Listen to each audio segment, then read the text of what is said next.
Simon & Schuster Audio presents The King Years, Historic Moments in the Civil Rights Movement by Taylor Branch. Read by Leslie Odom, Jr.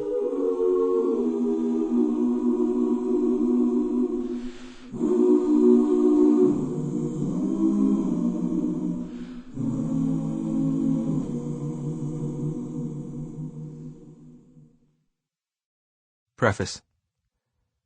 Since 1982, it took me 24 years and 2,306 pages to compile a 3-book narrative history, America in the King Years, and the same enthrallment has distilled that work now into this slender volume. A singular wonder continues. I was not born or raised to care about politics, let alone to write history. The landmark Brown decision of 1954 had caught me, a white first grader in segregated Atlanta, Georgia, and my college graduation 14 years later closely followed the King assassination.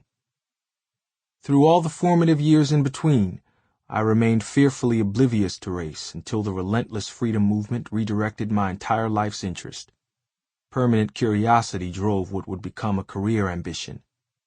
As an outsider, I needed to learn what had sustained such resonant witness among near peers of African descent.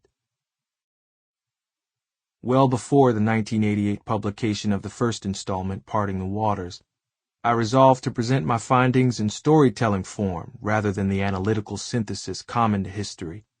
No stylistic device can escape interpretation, and all history at bottom is an argument. But it seemed evident that cross-racial perspective has been especially vulnerable to distortion. Many standard histories taught, for instance, that the Civil War had little to do with slavery.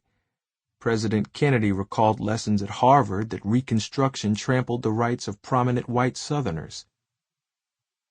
Some textbooks still use an earnest, religious word, redeemers, to describe the late 19th century politicians who imposed white supremacy and segregation, often by Klan-led terror. Clearly, over time, racial undercurrents have tilted and even inverted the prevailing view of our past. This pitfall recommended a determined effort to ground cross-cultural history in fully human actors on all sides. Therefore, I resolved to avoid, insofar as possible, the distinctive labels of the civil rights era: militant, racist, radical. Sample complete. Ready to continue?